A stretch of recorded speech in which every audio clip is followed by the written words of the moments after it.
Hey everybody, welcome to my channel. Today we are going to talk about warm weather vegetables. So in Texas, for the past few months, it has been ridiculous. The weather is just so hot. Every week it's in the triple digits. Today it's 103 degrees Fahrenheit, and it will be this way for the next few weeks, I think. There's no rain in the forecast, and it is just so hot. And when there's temperatures like this, a lot of the plants struggle. And so one of the few plants that I grow that can, withstand these heat much better than most of the other plants are red amaranth. These are also called Chinese spinach. They're just amazing vegetable packed with nutrients and minerals and vitamins and stuff like that, so they're very healthy for you. So you can actually look them up and read about all the benefits that the plants give you. So here is one of my Chinese spinach or red amaranth, and this plant here can withstand heat more than most of the plants that I grow. And they are just amazing plants. They grow well, they produce a ton of leaves, and also when you cut them they grow right back. So that's one of another amazing thing about this plant. And they produce these huge stalks right here, and then on the side they will also grow these side shoots right here. And so if you cut the stem right here, they will start to grow to the side, so they always will grow back, and they produce a lot of large leaves like this. And normally what I do when I harvest these leaves is I'll just cut the leaves that I need to use, and I'll let the rest continue to grow, because if at each leaf you will notice that there is it's like a node, and within the node there's a little plant right there, or a little shoot. And if you cut the leaves, then those shoots will grow back, so you get a lot of harvest from this. And they're very, very hardy, because you can even cut them all the way back to the bottom, and they will just grow right back. And they're very easy to grow. They're not very picky with soil, and of course the ideal soil condition is always best. But even if you have a hard clay soil or bad soil, they would still grow just fine. They're not very picky, so that's another thing that are great about these plants. There's also some wild varieties that you can probably find growing in the field, and those are really, really tough. They just grow in all kinds of conditions, so the traits carry over to many of their cousins. And so this is one of them. A great plant to grow. Love them. They taste great. When you saute or even just boil these, all you have to do is boil it. The leaves are very tender, and they have like a spinach texture, and so they're just great. They're really nice and soft, and kind of succulent when you cook them.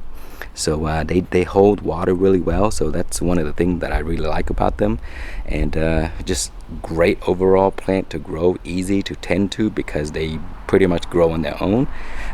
They do produce a lot of seeds, and it could spread everywhere, so if you let the seeds fly off, they will grow all over your garden the next year. So the seeds will overwinter themselves, and they will grow again. They're very, very hardy. So if you grow amaranth once and you allow them to go to seed on their own and just fly everywhere, you will get amaranth the next year. So this is a red variety. Let me show you another one that I grow. Okay, so before we go to see the other variety, let me show you the seeds. So here, this is when they are ready to produce seeds. And when they are ready to produce seeds, the leaves do get smaller. So try to harvest them before they produce the seed pods, because after that the leaves become smaller, and they focus all the energy into seed production. But the leaves are still very tender and edible, and the taste don't change much. They may be a little tougher than the large plump leaf before they produce these seed pods. So here are the seed pods. There's a lot of seeds, and once they produce seeds, they also produce seeds everywhere else. See, on the side right here, and all up and down the vine. Their growth habit is very much like callaloo, which is a plant that is grown in Jamaica. Very similar habits, and so I think they're in the same family. So you see these these seed pods right here, and so they're all over the place, so you can get a lot of seeds. Okay, here is another variety of the amaranth, and these are called the white amaranth. They're called white amaranth because underneath they have this shiny color when you flip them over, and so I guess it kind of looks white, so maybe that's why they call it white amaranth. But you know, they're very much light green, kind of yellowish light green. But same thing as the red amaranth. They grow the exact same way. They taste very much the same. They just look like this.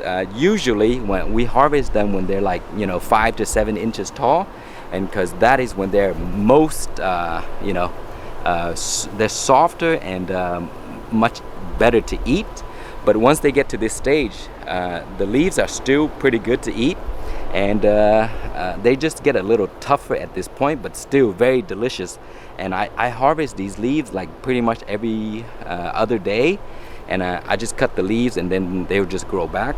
But now that they're producing seeds, they're gonna reduce their energy on producing the leaves, and so you can actually cut these back and they will still grow again. So they're very, very tough. These are just excellent plants. They're also very beautiful to me because of the different colors. If you grow them together, they're just gorgeous, and great plant to grow, to use in many different ways. You can look it up. You can cook soup with these. You can eat them just boiled, saute. You can even eat them in a salad if you like to. So that's the two types of amaranth that I grow. And then another variety of plant that I really love to grow in the heat is Malabar spinach. I love these things, guys. Malabar spinach are just such amazing plants. They're really easy to grow, and once you grow them, they will come back year after year because they produce a lot of seeds. You see these here? These are the black seeds right here. These are basically ready to be harvested for seed saving, and if you let them drop like that, they'll overwinter themselves, and the next year you will have a bunch of little Malabar spinach plants growing everywhere. And these plants here, they produce these crawling vines right here, and the vines at certain stage, they're very tender and they're edible. They taste great, but as they get to the older stage, they will have like seeds on the little vines, and usually you don't eat the seeds. The seeds can be used as food coloring and stuff like that, and but don't eat those. They're not very good. But the funny thing is, the bees love these pods. I don't even know how they could collect any pollen out of here, but they're always swarming around or flying around and digging inside the pods for pollen. But I look at the pod, they're like circular structure, and I don't even know how the bee can get any pollen or honey out of it. But they're always around, so which is a good thing. And they do produce a lot of leaves, and you see I have been eating a lot of these, and so you don't have to harvest the crawling vine. All you have to do is just cut the leaves, they're very tender, and at any stage, even when they're producing seeds right now, they're still very nice and tender.